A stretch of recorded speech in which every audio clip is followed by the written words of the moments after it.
Salut à tous, j'espère que vous allez bien. Je suis content de vous retrouver aujourd'hui parce qu'on va parler d'un projet que j'ai depuis longtemps. Mon premier gros aquarium, donc un 230 litres amazonien. Je voulais vous faire un tuto de A à Z, mais malheureusement j'ai formaté ma carte SD. Donc bon, là niveau débilité on est au max. Donc j'ai été dégoûté, j'avais filmé des heures de rush pour vous faire tout de A à Z, mais bon, malheureusement c'est pas possible. Donc je vais quand même vous le présenter, vous raconter un peu mes galères et tout ce qu'il y a eu autour de cet aquarium, comment je l'ai pensé, etc. Allez, c'est parti, je vous montre ça.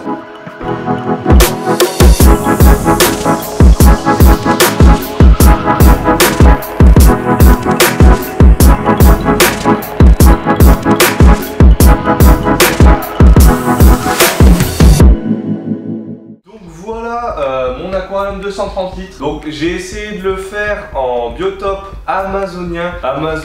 Bon, c'est réussi et pas réussi parce que quand on voit vraiment des aquariums biotope amazoniens, ça n'a pas du tout le même style. C'est pas de l'aquascaping, je fais pas du tout de l'aquascaping, c'est vraiment mon premier gros aquarium. Je voulais vraiment quelque chose avec une plage centrale et vraiment des grosses branches sur le côté pour un peu illustrer la scène et vraiment ramener l'œil un peu sur le centre. Donc au niveau de tous les poissons, c'est des poissons amazoniens et au niveau des plantes, les trois quarts c'est amazonien, sauf les anubias. J'ai fait une petite exception pour les anubias et les escargots parce que malheureusement j'ai succombé au fait que les Tylomélania étaient magnifiques, les Tylomélania orange, mais ça s'est pas trop passé comme prévu avec ces escargots. Je vais vous raconter après pourquoi. Mais d'abord on va faire un focus sur la population du bac. Donc la population du bac, on a déjà 20 cardinalis, hein, je trouve ça magnifique, ils sont en banc, ils sont là tout le temps en train de se déplacer entre la gauche et la droite. Bon, la population n'est pas encore finie, je voulais encore un banc de bentossi, mais je n'en trouve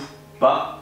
Je voulais des full red et c'est hyper compliqué à trouver. J'ai un Ramirezi bleu électrique qui sera rejoint par d'autres Ramirezi, je pense, par la suite. Mais malheureusement, il était venu avec un autre Ramirezi mâle, mais qui lui n'a pas tenu le choc. En fait, tout allait bien pendant une semaine, niveau paramètres aussi, c'était nickel. Du jour au lendemain, il a pu été s'alimenter et donc il n'a pas passé la nuit, donc je ne sais pas trop pourquoi. Après, les Ramirezi, c'est des poissons qui sont hyper sensibles, donc bon. Voilà, ça m'étonne sans m'étonner, on va dire. Après, les Corydoras, donc c'est des Corydoras de Sterba, donc des Corydoras sterbai. Donc c'est des Corydoras que j'adore, je trouve que vraiment leur pattern avec leurs petites taches noires et le bout de leur nageoire orange, c'est magnifique. Donc j'ai un banc de 14 Corydoras de Sterba et c'est les trois espèces de poissons que j'ai pour le moment dans mon bac. Donc voilà, pour le moment c'est une petite population. Pour un 230 litres, c'est largement en dessous des capacités, je pense. Alors j'ai voulu faire un contraste entre les plantes d'avant-plan et d'arrière-plan. C'est-à-dire que les plantes d'avant-plan, je voulais les mettre derrière des roches et faire du rouge et faire un rappel rouge derrière. De nouveau avec la même sorte de plante mais qui va un peu plus haut, je vous mettrai le nom là, j'ai un petit trou de mémoire. Mais je voulais aussi mettre beaucoup de vert et malheureusement ça n'a pas encore poussé assez vite. J'avais mis des kabombas pour vraiment occuper l'espace mais j'ai eu un petit problème justement à cause des Tylomélania qui ont, je vais en parler maintenant, les Tylomélania que j'ai eu ont saccagé, mais vraiment saccagé mes kabombas. J'avais trouvé aucune info comme quoi c'était des escargots qui mangeaient les plantes et malheureusement ils ont défoncé mes kabombas et ils ont défoncé mes echinodorus. C'est vraiment un truc de fou parce que j'ai trouvé aucune information là-dessus. Pourtant je laisse quand même de la nourriture tomber dans le fond pour qu'ils aient à manger et ils se nourrissent des plantes et en fait le problème c'est que ça m'a détruit plein de plantes et ça n'a pas poussé bien comme il fallait. Donc là je vais les vendre hein, parce que malheureusement je peux pas continuer comme ça. Je veux dire, j'ai des trous dans tous mes echinodorus, j'ai des trous. Mes kabombas, il y en a quelques-unes qui se barrent, mais je veux dire, elles sont mortes quoi. Donc bon, en plus, j'ai remarqué un truc de fou. Je vais essayer de vous le filmer d'ailleurs. En fait, le truc de malade, c'est que les Tylomélania là, hein, ils ont l'air un peu débiles, mais en fait ce qu'ils font c'est que sur les côtés, ils grimpent sur les vitres, parce que au niveau des echinodorus, les feuilles sont pas atteignables. Ils grimpent sur les vitres, ils se laissent tomber, et ils se laissent tomber sur les feuilles, et du coup ils bouffent les feuilles des Echinodoris une fois qu'ils sont tombés dessus. Et c'est un truc de fou, parce que je sais pas s'ils font exprès, hein, mais en tout cas ils tombent dessus et ils commencent à bouffer les feuilles. Et j'ai vu ça, j'étais fou. J'étais fou, c'est pas possible. Donc voilà, là je vais arrêter, et après je pense que je referai une commande de plantes pour vraiment occuper l'arrière-plan. Parce que là on voit un peu le tuyau de mon filtre, donc c'est un filtre externe d'ailleurs, mais je vais en parler après.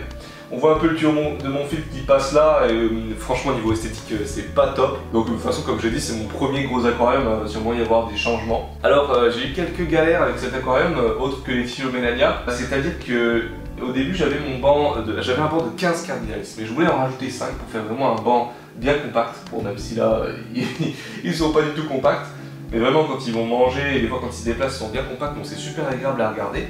Et le problème que j'ai eu, c'est que en rajoutant les 5 cardinalis d'après, j'ai commencé à voir l'apparition de points blancs. Donc les points blancs, pour ceux qui ne savent pas, c'est une maladie qui est hyper connue en aquariophilie, donc qui arrive souvent avec des nouveaux arrivants ou des coups de stress ou un changement d'eau un peu trop brutal ou des paramètres qui ne conviennent pas. C'est arrivé sur un des cardinalis, donc j'ai pu le reconnaître parce que les cardinalis que j'avais rachetés étaient plus petits, et il a commencé à avoir des points blancs et aussi mon Ramirezi bleu électrique. Alors là j'ai commencé à pas être bien du tout et j'ai traité avec un produit, je vais vous le montrer. Alors voilà le produit, c'est un produit qui est super simple d'utilisation. Alors attention par contre avec les produits contre les points blancs, il faut faire super attention au niveau des Corydoras, parce que les Corydoras c'est des poissons à armure, ils n'ont pas d'écailles, donc c'est beaucoup plus sensible à ce genre de médicaments. Donc ce qu'il faut faire généralement c'est diminuer par 2 les doses et espacer le traitement. Donc là j'ai diminué par 2 les doses qui sont prescrites et j'ai espacé le traitement. Au lieu de 3 jours j'ai fait 6, donc ça a résolu le problème en 6 jours et depuis j'ai pas eu de nouveaux problèmes. Donc je conseille ce produit. Il y a aussi le produit de JBL qui est plutôt sympathique, mais bon je l'avais pas trouvé sur le moment. Donc voilà, si vous avez un problème de points blancs, il faut les traiter super vite, pas attendre que la maladie se propage. Parce qu'une fois que vous avez un poisson qui a plus de 4-5 points blancs et qu'il en a sur tout le corps, c'est fini. C'est-à-dire que les points blancs, c'est un parasite. Et à partir d'un spore, il peut y avoir des dizaines de milliers au final d'autres petits parasites qui vont se balader dans l'eau. Et à partir de ce moment-là, c'est fini quoi. Du coup, sinon, au niveau des escargots, j'ai rajouté des planorbes bleus. Donc c'était vraiment des escargots que je kiffais. Et malheureusement j'avais pas eu de planorbe d'arrivée avec les plantes. Et j'ai eu des physes qui sont arrivées naturellement. Donc ça c'est pas gênant, hein. Les physes et les planorbes ne s'attaquent pas aux plantes, contrairement aux Tylomélania d'ailleurs. Donc ils ne s'attaquent pas aux plantes et c'est super pratique. Moi franchement au début j'avais quelques petits problèmes d'algues et même sur les vitres arrière. La vitre arrière c'est hyper compliqué pour moi là, de l'atteindre. Et ils ont débarrassé toute la vitre arrière. Donc c'est plutôt sympa. Bon du coup voilà, ça c'est mon filtre, donc un JBL Crystal Profi E902 Greenline. Donc c'est un filtre qui fait du 900 litres heure. Donc pour un aquarium de 230 litres c'est plutôt pas mal. Ce qu'il faut savoir c'est qu'il faut au moins 2 à 3 fois le volume total de l'aquarium qui passe par heure. Donc là on est largement suffisant, surtout avec le nombre de poissons, franchement ça passe nickel, franchement j'en suis content. Donc au début j'avais pas compris que c'était qu'il fallait appuyer à fond là-dessus pour amorcer le filtre, alors j'ai galéré pendant quelques heures. Je me disais merde ça marche pas, mais non non, faut vraiment bien appuyer. Mais c'est assez cool, ici on peut mettre le débit, donc on peut régler le débit aussi, c'est super cool. En vrai c'est un filtre qui est quand même pas hyper cher, c'est quand même entrée de gamme de marché pour les filtres externes, hein. Et c'est plutôt cool. J'avais un filtre interne qui était aussi fourni vu que c'est un aquarium Aquatlantis, mais bon c'est vrai que ça gâche quand même pas mal de place et c'est pas très esthétique un filtre intérieur. Donc bon, là voilà, j'en suis plutôt content, le petit filtre externe qui fait plaisir. L'aquarium, au niveau de l'entretien, je change 10% de l'eau chaque semaine et 30% de l'eau une fois par mois. Il faut savoir que là, j'ai pas mal de particules dans mon eau. Ça veut pas dire que l'eau est sale, mais mes filtres ne sont pas adaptés. C'est-à-dire que j'ai une grosse filtration biologique, mais j'ai laissé des masses filtrantes bleues, pour ceux qui connaissent en aquariophilie. Et c'est pas du tout adapté pour retenir les microparticules. Donc là je vais changer prochainement mes masses de filtration en rajoutant vraiment de la ouate quoi, pour vraiment empêcher ces particules d'être dans l'eau. Après, franchement, vous faites un test pH, j'en fais tous les 2-3 jours, je fais des tests pH bandelettes. Alors d'ailleurs, moi je vous conseille dans tout aquarium de faire des tests réguliers. On ne sait jamais ce qui peut se passer. Si vous avez un poisson qui meurt dans un coin et qui se dégrade, ça peut augmenter les nitrites et les nitrates. Donc faites attention. Et moi je contrôle tous les 2-3 jours et j'ai pas de soucis. Donc voilà, n'hésitez pas à contrôler. Et du coup moi j'ai eu ce petit problème de particules en suspension, donc ça après c'est vraiment pas dommageable. Et j'aurais bien voulu faire aussi du Blackwater, après ça c'est à l'étude, je m'y connais pas du tout, mais je sais que c'est possible et c'est même mieux dans un biotope amazonien de faire du Blackwater d'ailleurs si vous avez l'occasion, c'est toujours sympa en plus. Donc mon aquarium, sinon au niveau de l'éclairage, il a un cycle un peu différent de la normale, j'ai envie de dire, enfin différent de la normale, c'est une autre technique que la technique de l'éclairage en continu. C'est-à-dire que mon éclairage s'allume à 10 non pas à 10 heures, il s'allume à midi et il s'éteint à 15 h. Après il se rallume à 18 h jusqu'à 1 h du matin. Ce qu'il faut savoir, c'est que ce cycle d'éclairage permet en fait de stopper la croissance des algues et des bactéries et ça permet de faire reposer les plantes, donc c'est toujours mieux. Après moi personnellement j'ai quand même vu une petite efficacité, c'est à dire que j'ai plus aucune algue. Au début j'avais un petit problème de cyanobactéries et là j'ai plus aucune cyanobactérie, donc franchement je pense que ce petit cooldown là de lumière, je pense que ça a quand même un impact assez positif contre les algues. Et mes plantes, j'ai pas vu d'aspect négatif non plus. Donc voilà, je peux vous conseiller ça si jamais vous voulez tester. Après sinon les heures en continu ça marche très bien. Donc moi je les ai décalés pour vraiment avoir un aquarium qui est éclairé le soir. Parce que c'est quand même plus beau d'avoir un aquarium qui est éclairé voilà, la nuit, tranquillement, vous êtes dans votre salon, vous voyez l'aquarium, moi j'adore ça.